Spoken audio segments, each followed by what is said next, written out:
Like crew stand up. Eve. Okay. Yo, what's going on guys? Doing Camus here back again with another video. Right now I want to talk about how to save money in Japan. I wrote a little bit stuff down because I'm just not locked in right now. Sometimes I just need to take notes. You feel what I'm saying?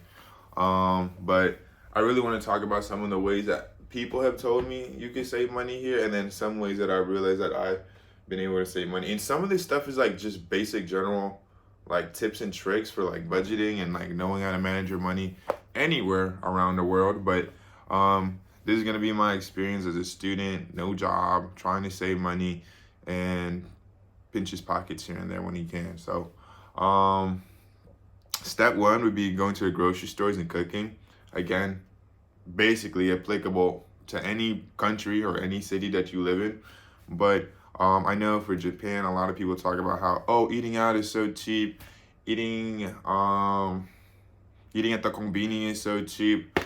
Japanese people completely disagree with that statement. So like more often than not, you kind of just gotta pick up their practices and be like, okay, well, why is my friend at the share house literally cooking all of her meals and I'm thinking like everything is so cheap? I'm coming from America, mind you. And she's just like, I gotta put this stuff together, and I'm like learning. I'm learning with her.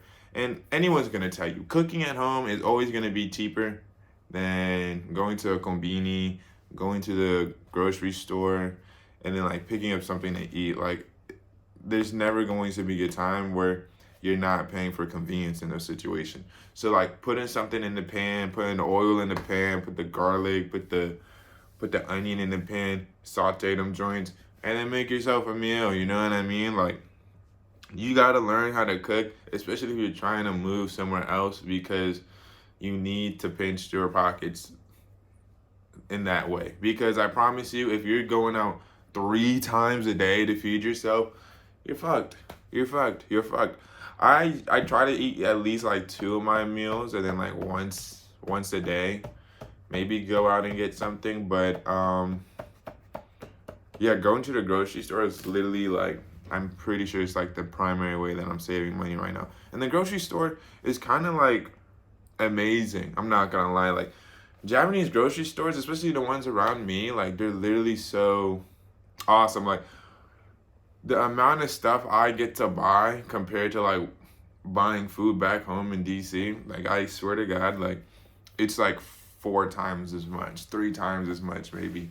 And so even when you're going to the grocery store, that is like the most cheap option. And then even with the grocery stores themselves, there's like specialized like grocery stores where you could get certain, like, how should I say, like produce, certain meats, certain products way cheaper, or like more obscure stuff that might be more familiar to you in your home country. You know what I mean? I bought rice paper the other day. I thought Japan just didn't have rice paper. They have a whole bunch of noodles. They have a whole bunch of carbs and rice and all that type of stuff. I was like, where the fuck is rice paper? And then boom, I found it, but it was like in some niche, like what's it called? Some like kind of low key, how should I say, grocery store. And yo, for the people that want to put on muscle, still have protein in their diet, you need to go to this store called Niku no Hanamasa. So like that's like the go-to grocery store for everyone that I know. Dumb cheap, and then they have like a whole selection of like meats and stuff. The Niku no Hanamasa means Niku, like meat, and then yeah, that's like a meat grocery store. Um, the next thing would be getting a bike. Getting a bike. I mean, especially for me, like my neighborhood is super accessible. Like, I live one stop away from Shibuya, and so like even like I don't have to take the train all the time. Like, I seriously don't have to take the train all the time. Even though it's like 90 cents for me to go on the train, but like for some people it might be more convenient for them to just get a bike, because those those train fares do add up. Those train fares do add up. And like, I remember I used to live in a different, like, how should I say it, like city in Tokyo, like a little chome, like Bunkyoku. Anyone knows? But that's like up north. And Bunkyo it's kind of far. And like if you have to take a transfer, like like if you have to transfer on your commute to wherever you're going, that could easily you could easily be spending like $4 USD or like close to 500 yen one way. So like, I remember I used to go to like how should I say it, like Bunkyo to Shibuya. That'd be like 460 yen, and like that's way too much money like to do one way and then go back and then do that every day. No, I couldn't do that. I just couldn't do that. You know what I mean? And I hear a lot of people say, one of my one of the older homies, he was talking about something. Getting a bike is kind of like the way to go, because if you get a bike, um, that like that far away convenience store or like that far away shopping mart, you don't have to take the train anymore. You could just bike there. You don't have to take the train. It opens your world up for like a whole new domain of convenience, because everything was not, it's like either two-dimensional. But once you get a bike, it's three-dimensional. With the two-dimensional world, you live either by foot or by train.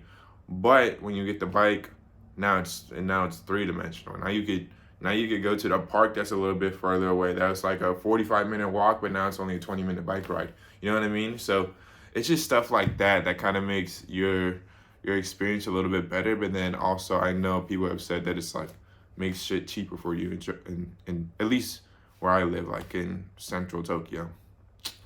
Um, and again, this probably is just another general, what's it called, hack for budgeting anywhere around the world. But buy used clothes. Like Japan has a whole bunch of stores, and it's really great for shopping. But like, even Japan has like expensive stuff.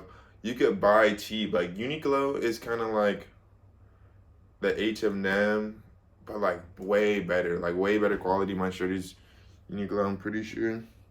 My shirt is Uniqlo, and like they have way better stuff, and it's like cheap as fuck too. Like 15, $20 a piece. And like that's kind of like where you need to be like at mentally. Like that's what you want, you know what I mean? And then there's also used places too, like used clothes places that I mentioned before. You gotta shop there, dude. Like because they have stuff from old seasons, they have stuff from like way back then, and then on top of that, it's cheaper too. You know what I mean? It's cheaper than like you buying it brand new. So yeah, but I guess I'll finish this video with like general budgeting tactics. I would say put your money in a savings account, put your money in a high yield saving account, because if you just have your money sitting in like a regular checkings account, that's not good. Savings account that accrue interest on the money that you do put in, allow for, how should I say, like easy returns, and you stay here. If you're here for a long time and you don't want to touch that money, and since you're in Japan, like you literally don't have to touch that money as frequently as like compared to the States, because a lot of stuff is a lot cheaper. So it's easier to save here. You feel what I'm saying? So put that money in a high yield saving account. And then like maybe write how much you usually spend in your weekly, monthly expenditure. So like, what does that look like to you? How much do you eat out each week? How much do you eat out each month? Are you cooking at home? How much are you spending on groceries? How much is your train commute? Taking those receipts, taking all that expenditure into account, that's gonna allow you to really like be on top of your stuff and not have like any financial like surprises. You know what I mean? So, yeah, and then also try to use like international bank apps. One of them is Wise. WISE.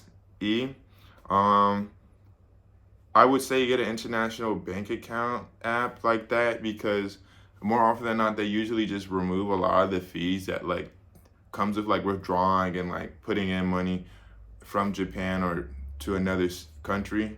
Like I'm from DC, and so when I'm trying to get cash here, or I'm trying to put something in my Japanese bank account, it's a lot easier with those apps, because most bank transfers take a while internationally, and then on top of that, they cost more, and then they don't usually have the appropriate USD to yen rate exchange rate. So save money with that. It's like free basically, and you're just kind of like looking out for yourself financially. Those are like the things I wanted to talk about in this video. So that's gonna be the end of it. If you have any more questions on how to, or any more comments on how to save money in Japan or anywhere else in the world, please leave it down in the comments. I literally love every single opinion and like viewpoint that everyone leaves. I love entertaining. I love talking to you guys.